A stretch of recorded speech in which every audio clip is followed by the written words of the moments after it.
To number 5 headline coming out of the weekend. Was Herbert the right pick all along? You go back to that draft. Obviously, Tua got picked 4. Herbert gets picked 5. Who goes number 1 overall? Joe Burrow. And after what we just saw from Justin Herbert and what we're expecting from his entire career, how he handles himself off the field, how he's built, how he's been able to kind of navigate so many different transitional periods of such a young career already with different offense coordinators, different buildings, you name it.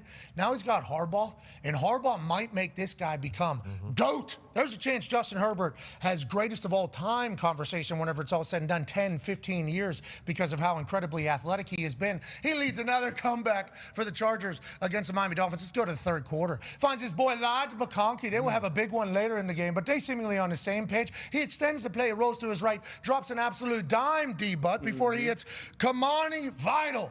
This man out of Troy, he was a third-team All-American 2 years ago, becomes a sensation for this Los Angeles Chargers team. And once again, Justin Herbert's doing it all. This guy's a magic man. This guy's a It's not just deep shots and layups. He's also hitting the intermediate shots. 10 to 20 yards, he has more yards than anybody else in the NFL. So whenever you talk about methodically breaking down a defense, Justin Herbert's doing it all. And then let's go late to the game. Tua answers. Tua, fourth quarter, 50-some seconds left. Top play. Gotta put it on Sports Center. Darren Waller, always open whenever he's a Miami Dolphin. Tua Tagovailoa has his moment. Holy hell, Tua Tagovailoa just drove back on Justin Herbert. I was the right pick all along. This is going to be a great day to be a Miami Dolphin. Holy hell. Well, Nyheim Hines got a kickoff return. He took that thing out. And then all of a sudden, Justin Herbert had the opportunity to do a play that's going to be etched in Harbaugh's memory forever. That play will be burned in my mind until they throw dirt over top of me. Justin Herbert back to throw. Defender wrapped around him. Just mighty man it. Ladd McAfee.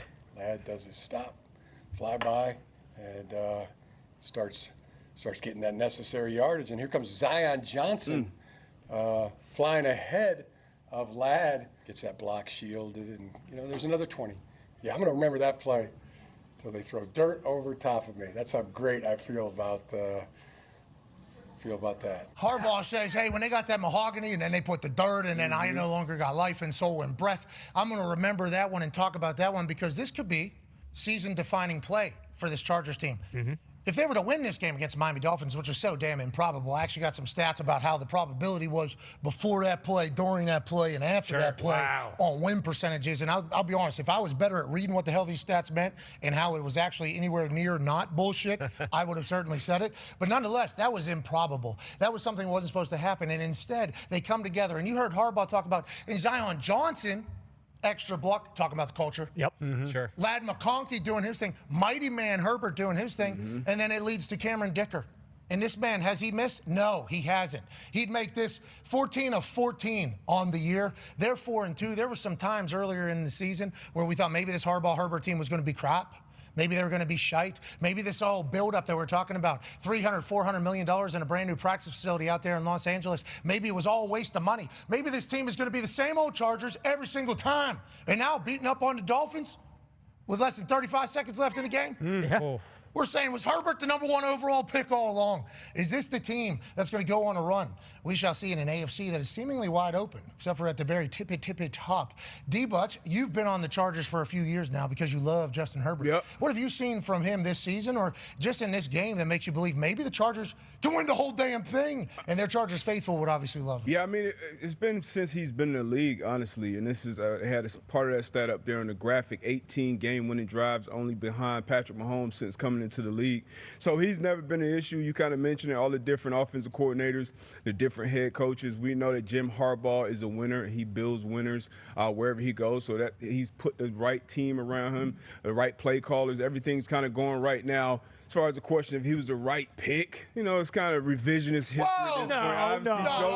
Joe Burrow, obviously, he's a Heisman winner. He was a no-brainer number 1 pick, been to a Super Bowl already, has playoff wins. Tua, look, a lot of the league were tanking for Tua at one point. Now, he did have the major hip injury that caused some concerns and questions, but Herbert has been doing everything right since coming into the league. But he's still got to win in the playoffs, just like Tua does. So I'll hold off on that. Is he the right pick? But he's been doing everything right this year so far. Certainly gave us an opportunity to say it and rub it in Gumpy's face. And that is the only reason why we did this. Now, let's go to, because he hates it. Oh, everybody's a genius now.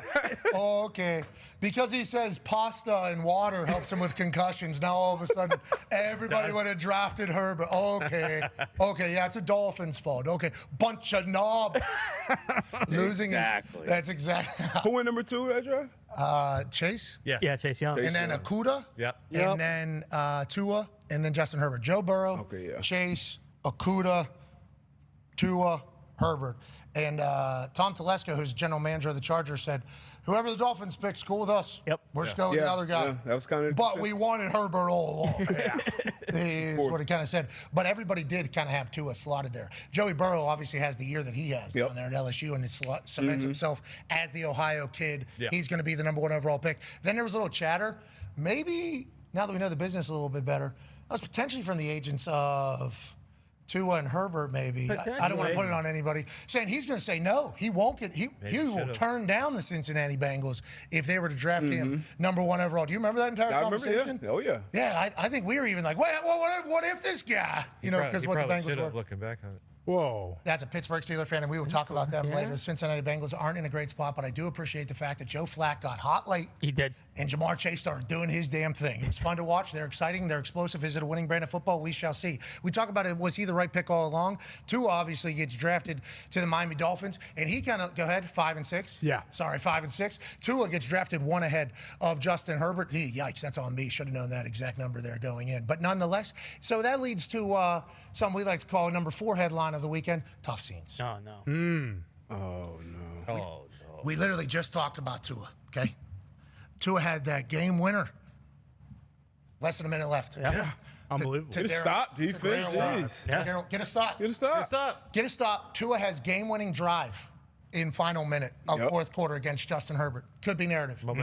Could be story. Could be that could be number 5. It could be. That'd be number 5 He was the headline. right, he was Tua was the right pick. Oh, yeah, Tua was right all along. Yeah. Damn. All along. That could have been that entire thing. But instead, Herbert, Ladd, Zion Johnson, Cameron Dicker, the whole team, we hear it, we see it. And then that leads to a post game that is not a positive one about a last-minute game-winning touchdown drive. Instead, it's about, hey, what's the state of the culture? And Tua, I don't know if this was prepared or not, I think, personally, decided to utilize this as a time to speak to his teammates. You know, like coaches talk to their locker room through the media sometimes. They'll get messages through the media to their players. Well, my guys know that they're not going to England to see Paris. Like, that's a message through the media that they're hoping gets to the players. Our offense, obviously, wasn't as together. That's a message they're trying to get to the player. Trying to set the tone maybe before the first team meeting. Like, hey, here's this. It's been happening since the beginning of time. I think Tua tried to do that through the media to talk to his team and to his locker room. Just what he chose to say, everybody's saying. The worst thing you could probably say is the quarterback, the leader of the team. Yeah. Well, I think it starts with the leadership in helping articulate that for the guys, and then what we're expecting out of the guys, right? We're expecting this. Are we getting that? Are we not getting that? We have guys showing up to player-only meetings late, guys not showing up to player-only meetings. Like, there's a lot that goes into that. Do we have to make this mandatory? Do we not have to make this mandatory? So it's a lot of things of that nature that we got to get cleaned up, and it starts with the little things like that. So I think Tua, in his eyes and his mind, are probably trying to be a good quarterback for this team. And then things aren't happening, and he decides to kind of air his teammates out through the media. Every ex-player has spoken about this and said, this is a terrible decision. This is not how you should go about doing this, especially if you're not a winning program and have a winning thing go on. He owned up to throwing 3 interceptions, but that's a part of it. He did say we whenever he said team leadership, so he's putting himself in there saying we got to do a better job. So he does take a little bit of accountability, but throwing your teammates under the bus for things that nobody even knows that your teammates are doing yet. Yeah. You kind of present a situation and then say, but in this situation, they're doing terrible things. It's just not a good thing in the locker room is what everybody has been saying, basically. Yeah, and that's very, very brave of you trying to get into his brain and try to think what he's thinking. Dude, pasta, pizza, and water?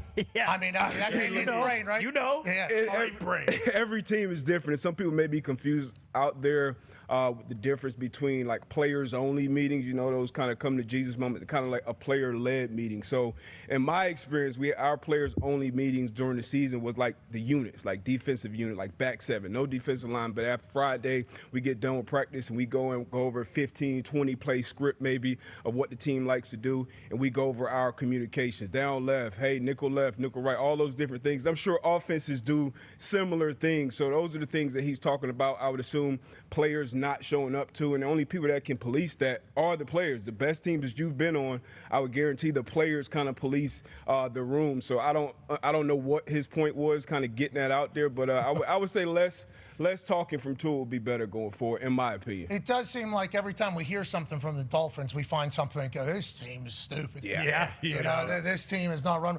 You're South Florida boy. Gumpy, obviously, you've been riding this alongside of him. McDaniel, his little tag on his shoe last week. Yeah, that should have been the coup de grace. But once again, minute left, game-winning drive. Yeah. Against the Chargers, which everybody has. They had that. Did. And then all of a sudden, Mighty Man does his thing. That wasn't the only tough scene. Obviously, we all woke up with it yesterday. And to London, we don't like to do this often to England because, a lot of stuff. But we would like to apologize for that game. Yeah. Okay, that game was Hand up. that was tough. Yeah, it's on us to get for you guys having that one. And I think there's been a lot of bad games. Hembo sent me a stat, though, that basically said that was by far the worst one. I mean, the 20 combined first downs in yesterday's London game were 7 fewer than any international game in NFL history. This was by far the worst one of all time. So we'd like to say, hey, Governor, sorry about it. But on that note, a ridiculous thing happened right before half that you guys won't often get to see. Right before half, people were saying it's a tough scene. Aaron Glenn, obviously first-year head coach, former defensive coordinator from the Detroit Lions, doesn't normally have to deal with all the situational shit on the defensive side of the ball. Probably has somebody in his game situation camp that is in his ear, has his ear. No timeouts. Obviously, it starts with like 20-some seconds on the clock. It's 4th and 1. Okay, so this is a tough situation for a team to be in, okay? Especially if your quarterback at the time was 17 yards he had thrown for. Okay, 17 yards in the half. And at the end of the game would end up with a net negative 10 yards passing. And the reason why it's negative 10 yards is because sacks count against your pass yards. They gave up 9 sacks for negative 55 yards. He only passed for 45 or 47 yards. So you start doing some math, he had negative net. So Aaron Glenn, I think, wasn't 100% confident that they were going to be able to pick up maybe 2 yards to get a first down there on a quick out. Everybody's like, hey, 4th and 1, you only need 1 yard here. There's no timeouts or playing off coverage. Okay, we'll throw a quick out, pick up a first down. Will we?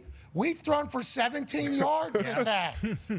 Aaron Glenn's trying to figure that out in real time. Yeah. It's not really a situation that comes up on a very regular basis because if you give them the ball right there, you pick up 4 or 5 yards, that's a field goal. So it's like this could be a real swing. Tough situation, obviously mismanaged. And then Garrett Wilson comes out afterwards and goes, I had no idea what the plan was. And then when I heard what the plan was, I was disappointed. I don't love it. But there was one answer, we think. Like, every team is going to talk about this situation around the league. We do think there was an answer. Yeah, they'll show it around the league, but I think it was just a Hail Mary. You get to that point until you're like, we just saw a first-year head coach kind of learn something in real time. We always hear head coaches say, hey, there is no manual that comes with it, and it's easy for us, especially once the half is over, to say what we got to say. But, yeah, you just got to throw the Hail Mary there, give yourself a chance to get something positive there.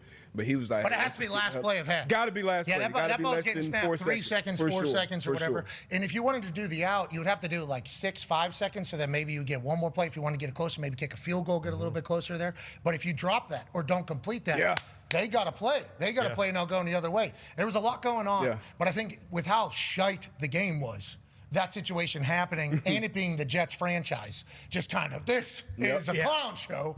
Why is this what we would send to London? Kind of rude of us to do this. It also wasn't even just that last play. Like that whole drive, like Kurt Warner was losing his mind for the entire 2 minutes. It was It was, yes, the last player, whatever, but the whole drive was a weird situation. Aaron Glenn was then asked afterwards if Justin Fields was still going to be the quarterback. And he had a little bit of a reaction, okay, about how dumb of a question that was. Basically, he has come out since then and said this.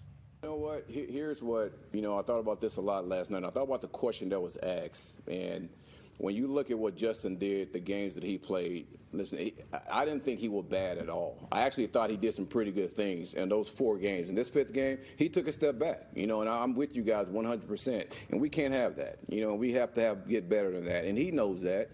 And he knows that better than anyone, so I don't think you just try to bench a player after having one true bad game, because I thought the other games he played fairly well. Aaron Glenn's got his players back. I think that's what you're hearing right there. And I'd like to think that literally right before half, that whole thing, he was just trying to get to the locker room. Yeah. I think he was just trying to get to the locker room, however the hell we can get to the Right now, they're going to say the clock's going to run to 0, and we're going to be able to go inside if we don't do anything else.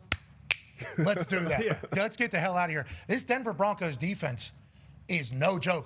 I mean, they are on a historic run. Vance Joseph right now is on pace for 85 sacks, their defense, which would crush the record of 72, obviously, which is the previous record. They're averaging 5 sacks per game, and they have a 10-sack lead on the rest of the NFL right now, okay? So this Jets offense, there certainly might be some question marks, and Justin Fields might not be a top 5 quarterback in the NFL at this stage of his career, or maybe ever in his career whenever it comes to, delivering the ball and point guarding and everything like that. But I think this Denver Broncos defense is a defense that will expose you. I think they will expose whether or not you have a good quarterback or a good offense. So I think it's a good kind of thermostat or a kind of judgment, a good comp on how you're going to be. They're going to do that to a lot of teams that don't have great offense. Oh, yeah, great litmus test, because when you go, it's not just the quarterback. It's the offensive coordinator, it's the offensive line, it's the running backs. Are you going to be able to protect? Because they're going to keep applying pressure, which a couple weeks ago when they came and played the Colts and it came down that last-second field goal, they blitzed Daniel Jones like 70% of his dropbacks and only sacked him once. So that lets you know how well the Colts are being coached and how well Daniel Jones is playing the quarterback. On that note, let's go to the number 3 headline show. Oh, we boys, 6 weeks into the season, we see some MVP. Oh, yeah. Oh, we see some out there. Now, there's a couple omitted, all right, if their team lost. Sure. Okay, so if their team lost, we weren't going to put them on here. Okay, and if their team almost got close to losing to Joe Flacco's team, we didn't put them on here. Wasn't his fault, but I get it. Either. Okay, so there's a couple quarterbacks that are certainly in the running, especially whenever it comes to the odds if you're betting on them, but their teams didn't win, so we didn't put them up here. There's also a quarterback that's 40-plus years old that is not even on the odds, really. And if the Pittsburgh Steelers continue to win, they're 4-1. They already have their bye. It's going to be a long road. But if they end up 14-3, like whatever the case, if they just continue to do that, Aaron Rodgers' name is definitely going to be up for MVP. Sure. I mean, if you want to sprinkle that right now, you can probably get some incredible odds on it. But we're seeing about 6 guys that got some big-time dubs that we're appreciating and respecting their game. Baker Mayfield, let's go to number 6, shall we? This guy's awesome. This guy is awesome. Everything about him. Stock explodes through his upper body, and all Baker does is get up and say, yup, give me more of that. Give me more. His entire energy has radiated through the entire Tampa Bay area, not just obviously the locker room. They love this dude. I love this dude. And it's been incredible to watch him explode. Top 4 wide receivers out. Who cares? Give me Tej Johnson out of Oregon, D-Buds. I mean, some people are chanting MVP after this guy scores a touchdown, maybe hit this flip as well. But sick. What Baker Mayfield is doing right now, man, anybody that has that Buccaneer shit on, player, coach, training staff, anybody, fans, everybody associated with this team right now is buzzing because of what number 6 is doing at quarterbacks, regardless of who's out there lined up with him. So shout out to him leading his team to a 5-1 start. And all of them have been kind of close games that he had to find a way to win. At the beginning, he had no tackles. Right at the beginning of the season, had no tackles. Now they got no wide receivers. Well, they do. And Tez hitting that hiya. And the Jeez Louise moment of the weekend was him going, man, I only did one. This is Tej Johnson after the game about what was being chanted about. I'm going to tell you a funny story. This is crazy. When I scored and I hit MVP chant, I'm thinking they talking about me. So I asked Shep. Fair. I'm like, Shep, they was chanting MVP. He was like, yeah. I was like, I ain't do nothing this year. And then he was like, they talking about Baker test. I was like, well, that explains it. But he is the MVP. The one he got the first down on. Well, that explains it. He is the MVP, though, man. That is incredible stuff. I love their team. I love the culture they have. Well, and even just like the throws are unbelievable. All this stuff is so good, and he's at the point now, just like the other guys, where like, hey, it doesn't matter who's out there. The 3rd and 14 run is just like pure will to win. Yeah, like it doesn't matter what quarterback you are. Like, I don't know who else is making this play. You can say Josh Allen and Mahomes and stuff. I mean, this is ridiculous. Just wanting to win, wanting the first down, just more. I mean, it's a 1-point game right now, and I don't know what down after it came. It was either the next play or a couple plays after. That's what led to the Tez Johnson touchdown. That's just a solo effort. Unbelievable. He really should win the MVP. I hope everybody just stays healthy on this list, just because they are all playing great football. On that note, Baker, we're talking his shit immediately afterwards, understands the moment, been around. I think he's at his best case. Yeah, body language is insane for the rest of the team. Let's talk about another guy who's in the MVP conversation. Drake May. Listen, Drake May is everything that I think Connor had hoped he would be. Connor talked about his greatness last year. They'd be getting their asses beaten. He'd say, hey, we got a guy, though. This quarterback's making 4-5 plays a game that make you say he understands what he's doing. They were talking about his footwork coming out of college. He's going to be inaccurate. He's not going to be. He learned. He figured it out. He's not going to have to face. He's not going to be able to dissect the defenses. He's learned. He's figured it out. Is he going to be tough enough to take those hits? You know, he led North Carolina in rushing and passing one season. Is he going to be able to rush in the NFL? He might be able to take away one of his things. He can. He runs people over. And he's seemingly always jovial. This guy's leadership is like, here we go, boys. Yeah, feels like he is here we go, boys type guy, which I didn't know was possible to win with. And then you team that up with Vrabel, and it's like, this is like the perfect match made in heaven up there. You guys got to be absolutely jacked that you have, dare I say it, a more handsome, a more athletic. Is he taller? I mean, I don't know. Today he's taller. Is he taller?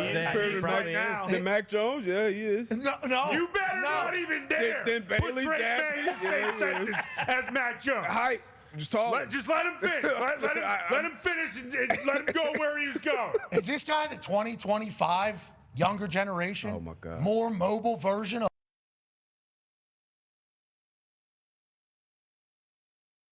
he's handsome. Have you seen him? Oh, yeah. He's incredibly He's not handsome. more handsome than Tom.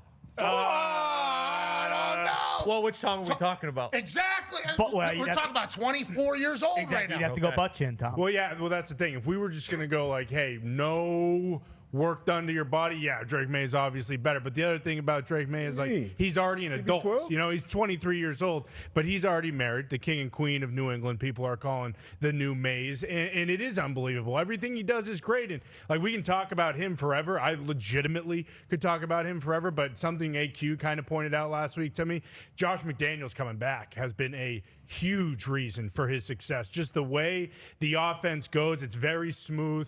D-Butt said to me before the show, like, Drake May has entered the conversation where when he's throwing the ball and the ball leaves the screen and they got to track it, it doesn't matter. You know it's going to be some sort of good ball, some sort of, right read. Everything he does is perfect. I really don't know how it can get better than this. Winning the Super Bowl, of course, but this is the happiest, and most excited I've been about a football team with a football team since Tom Brady beating the Rams in the Super Bowl. Obviously, Vrabel back too. He's awesome. Man. His dramatics on the sideline, I forgot about how spectacular they are. I guess these refs weren't necessarily on your guys' side down there. Dude, I don't think it's necessary for the first 15 because this needs to be its own 15, just about the referees. And it's not really just about this game. It's about the idea that if this referee crew was on a Colts-Bills, huge game deciding who the 1 seed is, this was a pass interference call. And you're going to say Against Stephon Diggs. Against Stephon Diggs on the second 60-yard touchdown to Pop Douglas. And you're going to say, oh, well, where's the flag? This is what it was. And I actually made D-Butt look at it because D-Butt actually knows football, and I'm just a Patriots fan. But D-Butt said, I don't get it. This is the worst worst call I've ever seen. If you actually watch the all 22, you can't see when the flag is thrown. And both teams had their special teams units on the field. That's not the play. Both teams had their special teams units on the field for the extra point because they already celebrated, the defense already walked off, the offense already walked off, and then they called the pass interference. So I don't know who the crew is. I'm glad that the Patriots won just because I didn't have to come on here today and say, hey, Roger Goodell, there's 7 terrorists that work for the NFL, and they're wearing black and white stripes, and they refereed the game in New Orleans yesterday. This is the play. And for some reason, again, you're not going to see a flag. It's not going to pop up on the broadcast. It's not going to show on the bottom. Touchdown, celebration, incredible play. Look at Drake May, too. In the pocket, oh, yeah, he has bad feet. That matters. Straight! And then a touchdown, but instead it gets called back for a pass interference. So, again, this is more the pass interference is 10 yards down the field on the sideline we just showed with Stephon Diggs, just because it's getting him worked up here. And Unbelievable. Stephon Diggs was 30, 40 yards away from the play. I mean, he is nowhere near the play. And even if he was right on top of the play, people would argue that this right here, you're going to call offensive pass interference right there. Yeah. I don't know if that's the thing. And then the timing of it happening late, you have to think to yourself, wait, how are they working against the Patriots? And then this empowers the Patriots even more, by the way. Oh, yeah. Vrabel's on the sideline trying to talk to this ref. Nobody's listening. There's a shot of Vrabel's head just going back, mind blown by the officials. And then for them to get a win there, oh, the massholes just, oh, they're against us again. Yeah. Oh, they're against us again. They're trying to hold it. They don't want to see it again. That's what the New England Patriots fans feel like. Now, we can't talk about Drake May the entire time, even though we should think about it. Sam Darnold, also former Minnesota Vikings quarterback. And obviously, everybody remembers his time in New York not going great. Well, with the Seattle Seahawks, this dude has become a guy for their entire organization. Remember, they're moving on. Jackson Smith and Jigba has like a bunch of records right now. He is absolutely crushing it. Him and Sam Darnold have crushed since the beginning. And in Jigba, by the way, is a Sierra Leone name. I believe his grandfather came to the United States of America.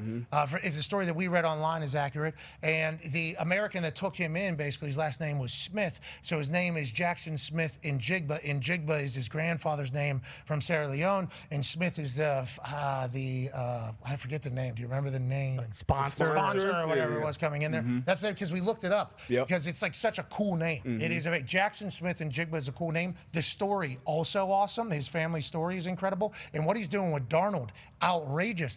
They just let him out of the building over there in Minnesota. They did. I wonder if they thought it was just going to be a one-hit wonder. Sam Darnold's all the way back, and McDonald loves him. Yeah, he's all the way back. He is 3rd in the NFL in passing yards behind Stafford and Dak. He is 5th in touchdowns. He's got 11 touchdowns to 3 interceptions. And these balls that you're seeing, like to JSN and Cooper Kupp there, they are absolutely perfect. Like, there is nowhere else that you could throw these balls. He's on fire right now, leading this offense with JSN, with Cooper Kupp, with the tight end. Sam Darnold's playing really, really good football. Yeah, Sam Darnold's in the MVP conversation. You know who else is here in Indianapolis? Danny Dimes. Now, Danny Dimes can run, and he can obviously spin it. That's why the Dimes name's out there. They're calling him Indiana Jones because he saved our state. But I'll tell you, whenever he's playing, he saved the Colts franchise as well. We're a very boring franchise. We had the capability of winning games, but it was going to be a grinded-out type game. We have the ability now to win any style of game.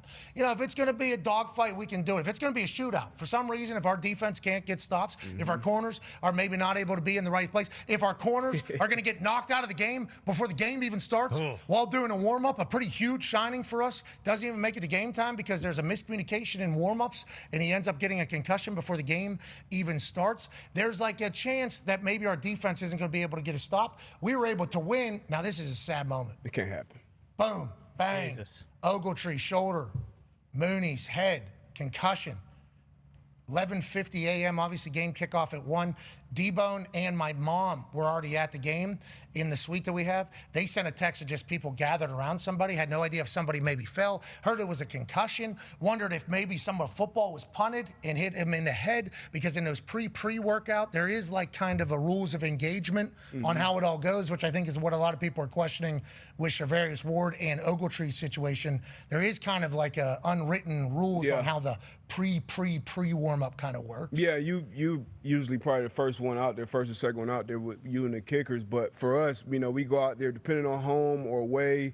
like where do you warm up, who do you warm up with, but you got to be aware of where kind of other people are on the field. You see, you got the fourth down army, snap, holder, and kicker, but as far as the coaches even throwing these, it was Ogletree and Ward, so the coaches, you see the coaches were yard line like on they be on. So 30, 20. yeah, so both on the 30-yard line, basically going in, and they're throwing the ball. So I think them and the actual players warming up got to be on the same page to make sure you're not going out while I'm going in. You can't have something like this happen to any player, let alone your big-time offseason $20 million a year cornerback. And on that note, I'm surprised more injuries don't happen in these situations. Just after seeing it, I was like, man, I don't know why I didn't ever think that this could possibly happen. I mean, I almost sniped Tim Tebow from like 75 yards away. That would have been Those are the toughest ones. The punts? Yeah, when you got punts coming from And the other side. returners. Yeah, kicks. But when you're throwing the ball, like we all remember the pregame with, was it Tucker or Bucker? Travis? And, yes, and Travis. And so, like, you're kind of aware of who's warming up where. So you got to be aware, obviously, where your ball, and you have more control of the ball that's being thrown than the ball that's being kicked. But that shit can't happen. Then the Anthony Richardson thing alone, like I'm like, what the? Before all of some details came out, you're like, what the hell is going on with the Colts pregame warm up? But with all that being said, I think the Anthony Richardson, I think he was using a band, and then something. I think the band pulled something. Like from what because band, you immediately think. I had a friend whenever I was growing up playing soccer. I was a teenager. He was getting band work in. Thing snapped, came back, hit him in the ripped his hamstring. Oh, shit! The metal thing came and hit him. He had to get surgery. He was out. He was a very good player too. Like out of nowhere, I was like 14 years old. I think it was the very beginning of band treatments, I think, what happened. I had no idea teenagers were using them. And he's like, yeah, he's out or whatever. What happened is band snapped over his hamstring. It's like, oh my God, that's scary as hell. I'm a big band user guy, but there is always a fear that the band's going to snap and you're going to get one. Yeah. And so I thought that was immediately what it is. I guess that wasn't the case. I guess there's potentially something, I don't know. Orbital bone, I mean, he was in the hospital. Not that's good. scary. I mean, that's Very not good. Shavarius Ward, and then Marvin Harrison Jr., his head smacked off the turf really hard. He got taken in to the and then there was a special teamer. I don't know his name. I should know his name for the Arizona Cardinals. He got carted off with a neck, he had a neck incident. They took the face mask off the helmet. He was kind of he was strapped down to the cart, and they took him off, and it was like, damn, that looks very, very scary. I guess they released him from the hospital. He flew back with the team. But yesterday, there was a lot happening at that Indianapolis Colts game. And on that note, Colts were able to get a win. There's a lot going on, able to get a win. That Arizona Cardinals team, Jacoby was spinning it, man. Jacoby was spinning it, absolutely. But Danny Dimes gets it done. Also, Patrick Mahomes, he's come back into the scene and said, oh, yeah, you forgot about me. You have forgot about me. The Kansas City Chiefs offense has obviously looked much better over the past few weeks than it had for maybe a year and a half or so. And I think if you listen to the Kansas City Chiefs people, or people talk about what the Kansas City Chiefs are saying, they feel better about their team now at this point of the season than they did last year. And last year, they got to the Super Bowl. They got Rasheed Rice coming back. Okay, so they still got the little trick 'em, slick 'em type operation. Patrick Mahomes is doing Patrick Mahomes stuff, but they got another weapon coming back who's very fast and very tough to get. So if you think about what Worthy's been able to do, and Travis Kelce seemingly back to being Travis Kelce. Pacheco running this thing. Juju Smith-Schuster, he's in the middle of some stuff, I guess, after the game. Obviously, with Brian Branch, that was a wild scene. I don't think any of us could have expected that. But if you think about where this Chiefs team is headed, it's like Patrick Mahomes' MVP conversations are about 4 or 5 weeks away from being full-throated, brother. I mean, that is going to be coming around the corner. Yeah, they're coming, and they're coming big time because a lot of the talk, at least on the internet around Mahomes, is this guy's a baby. All he does is bait people and then pout to the refs. Mahomes is getting blasted week in and week out, and under his own volition. He's running and seeking out contact. So if you were thinking that Mahomes maybe thought everything was too sweet, no, he just, I think they kind of reminded everybody last night, hey, we're not dead. We can hit that next gear when we need to. And yeah, I mean, once they actually get fully healthy here, look out for the Chiefs and Mahomes too, because he's heard everything everyone's saying. And this is not a good thing, but he also leads the team in rushing as well. Yeah, and the rushing goes back to Ty's point. He took 3 shots to the back on one play last night, right at the first down marker, and he just kept going and then gets right up, takes a big-time shot, gets up. I think Hutch hit him late. Yeah. Hutch hit him late. He got right back up. It's like Patrick Mahomes has a lot of dog in him. I think he's reminding everybody, yeah, shit is sweet. I own a soccer team. I own part of the G1 Royals. team. I own a baseball team. My resume's already a GO conversation. I'm a dog, though, who still drinks Coors Lights, and it feels like they're getting better and better. The Lions, are you guys completely out on yourselves after losing that game? No, everything's A-okay. That was more about the Chiefs and the Lions. We'll bounce back next week. Well, what about Brian Branch afterwards? That doesn't feel like an MCDC. No, and that's really funny you bring that up because everyone's calling Brian Branch selfish, but I really think what he was doing was a favor to everyone that's ever wanted to smack Juju in the mouth. Okay. We should be thanking Brian Branch. That is not how this works. You know what? What's so funny, D-Butt? Yeah. What's so funny, D-Butt? I didn't expect that. Let's go. Fox, me Thank either. you, Brian. Yep. Thank you, Brian. Love you, Brian. Now, on that note, Just trying to be nice. MCDC came out and said, this ain't us, man. This will be. We don't cheap shot people. Juju going, yeah, what up? Screaming at the sideline. And, what up, Branch? How you doing, man? I just got a pretty good block on you about 3 minutes ago. You saw, bang, yeah. Boom. So Branch came out and said there was a member, he was blindsided, and there was a block. Whatever the case, this is not good for ball, especially with two of our best teams. That can't happen right there. All of this can't happen. You know, what's that? Getting tossed on your back? Yeah, I mean, look, what Brian Branch, obviously that can't happen. Was he pulling his ears too when he was on That's there? Bush League. But if you're a Juju and you decide, he was kind of in the moment there, do I lay here on the ground? I don't know. I got to get up. Game's over. I'm not getting the flag. So he came and attacked him. But you already have a teammate on him. You then can't get manhandled by Brian Branch with one arm when you're coming. So that's a bad look for Juju. He was bleeding. It was rough for him. So it wasn't good. And you don't want, this is a black eye for the NFL in general. So Dan Campbell, I'm sure he addressed it with Brian Branch before he went and spoke to the media as well. But I'll be interested to see how they handle this with Brian Branch because he is kind of in that Draymond Green kind of category when it comes to being fined, having different things going between and after the whistle. So I hope they don't suspend him, but we'll see. I'm sure at least a hefty fine, maybe even a suspension. I agree. There's probably going to be a lot because the NFL cannot have this happen. I mean, fights after games used to happen back in the play. Look at the camera people.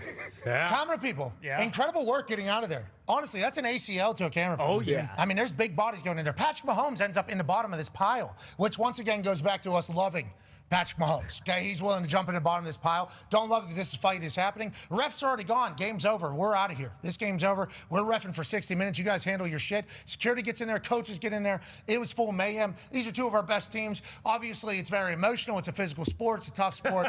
And then the fireworks go off and say, hey, we get a big-time win. Number two storyline is the Chiefs is still the Chiefs.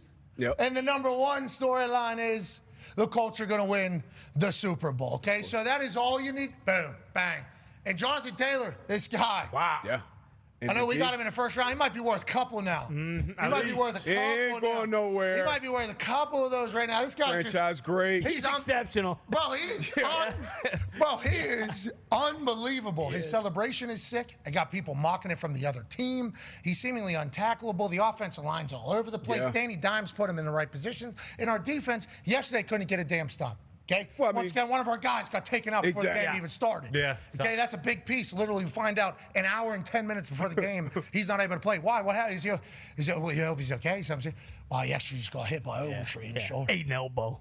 What do you mean? Concussed? Yeah, out. It was bad. Where? It was on who? You were around like the 35-yard line out there. Boom, it's over. So whenever that happens right before the game, obviously it's not easy. The Colts get a huge win, and obviously we need to go going forward, need that not happen. Joining us now, ladies and gentlemen, is a man who might have more information on that and everything else that happened around the NFL. Senior NFL insider for ESPN, Michigan man. Ladies and gentlemen, tough one against USC, Adam Schefter. Hey. Hi, guys. Shefty, sorry we made you wait there. Had to get to the bottom of everything. The Ward injury, I am a pre-warm-up person because I'm a punter. Punters and kickers are out there a lot. I'm surprised that more injuries don't happen legit after watching this, but it is kind of organized chaos usually. What is the update here? We assume he'll be back, or is just protocol going to do what the protocol is going to do? Well, he's in protocol now, and typically when you miss one game, there's a real chance you miss another one. So that collision could cost him 2 games there. He went down, stayed down. I mean, that's scary when you see something like that happen. And to see him inactive before the game like that, I don't recall a team losing a player in pregame warmups, no less 2 players to significant injuries. Obviously, Ward had the concussion there, and Anthony Richardson fractured his orbital bone, stretching with a band of some sort. So I don't know whether he was stretching his hamstring or his shoulder or his arm, whatever it was, snapped back and fractured his orbital bone. So he's going to miss time now, too. So that's crazy. Pre-game warm-ups, and I always think that those are signs of things to come. And of course, Colts had a tough time with the Cardinals, but they prevailed in the end and played well enough to win. Okay, yes, they did prevail. Yeah, okay, and maybe we do have the worst optics for a stadium whenever that roof and windows open for a 1 o'clock game in October. But I want to let you know, whenever you're in there, it feels so cool. It feels so cool. Yeah. There's a nice little breeze every once in a while that comes out of the sky. The football gods bless you a little bit. But I could see how on TV it would stink. And also, I assume the camera people do not love having to adjust this every single quarter as they go forward. But nonetheless, it was rocking in Indianapolis. Let's go to the Tampa Bay Buccaneers. Obviously,